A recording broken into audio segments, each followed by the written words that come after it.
Hello students, তোমাদের সবাইকে আমাদের চ্যানেলে ওয়েলকাম জানাই। দেখো, আজ আমরা সেকেন্ড সামেটিভ এক্সামের জন্য ক্লাস 7-এর হিস্ট্রি তোমাদের প্রশ্ন বিচিত্রাতে 9th number of school Krishnanath college school এই স্কুলের সমস্ত কোশ্চেনের আনসারগুলি আজ আমরা দেখে নেব। তাহলে চলো দেরি না করে ক্লাসটি শুরু করি। আজকে ক্লাসের ফার্স্ট কোশ্চেন দেখো, মালিক কাফুর কোন সুলতানের সেনাপতি ছিলেন? আনসার হবে আলাউদ্দিন খলজির। নেক্সট ওয়ান, সৈয়দ বংশের প্রতিষ্ঠাতা ছিলেন খিজির খান।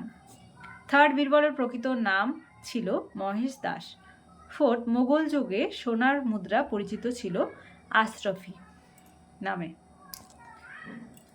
দুয়ে দেখে একটি সম্পূর্ণ বাক্যে উত্তর দাও। ফার্স্ট রয়েছে সঙ্গম বংশের শ্রেষ্ঠ রাজা কে ছিলেন? আনসার লিখবে দ্বিতীয় দেবরায়। পরের প্রশ্ন, বাংলার প্রথম স্বাধীন সুলতানি বংশের নাম কি?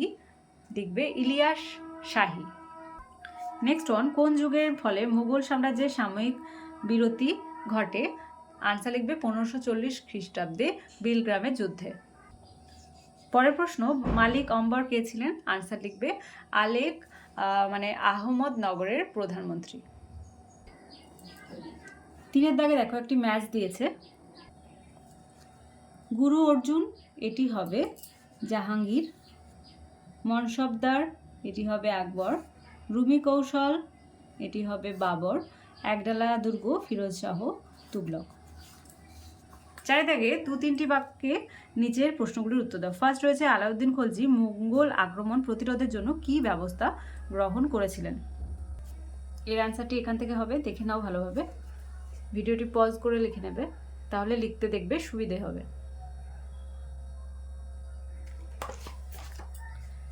পরের প্রশ্ন, মোহাম্মদ বিন তুগলক কেন তার রাজধানী দিল্লি থেকে দেবগিরিতে পরিবর্তন করেন? আনসারটা এখান থেকে স্টার্ট হবে এতদূর পর্যন্ত, ভালোভাবে দেখে নাও।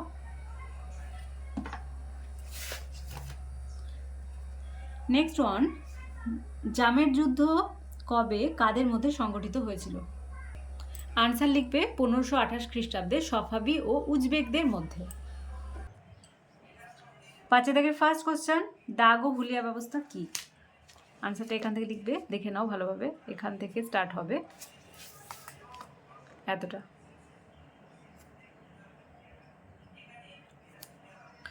পরের প্রশ্ন, হুমায়ুন আফগানদের কাছে কেন হেরে গিয়েছিলেন?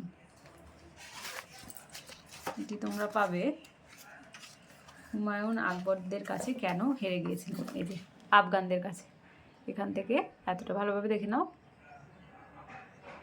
পজ করে লিখবে। নেক্সট ওয়ান, দিল্লি শহরে জলের অভাব মেটানোর জন্য সুলতানরা কি কি ব্যবস্থা গ্রহণ করেছিলেন? এটি তোমরা পাবে 143 পেজে।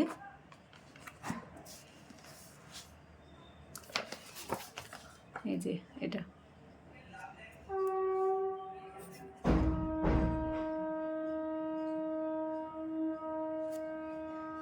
ছয় থেকে ফার্স্ট কোশ্চেন, আলাউদ্দিন হোসেন শাহকে মধ্যযুগের বাংলার অন্যতম শ্রেষ্ঠ শাসক বলা হয় কেন?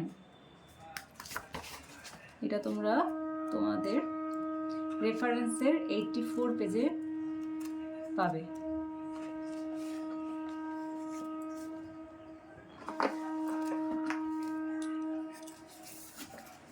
স্টার্ট করবে।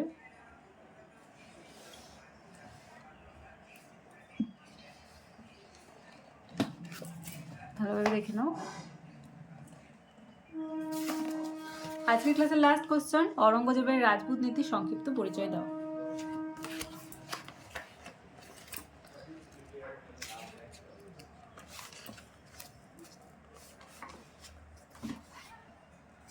এতটা, এখান থেকে এতটা ভালোভাবে দেখে নাও। তাহলে আজকে দেখো 9th number of school Krishnanath college school এই স্কুলের সমস্ত কোশ্চেনের আনসারগুলি আজ আমরা দেখে নিলাম।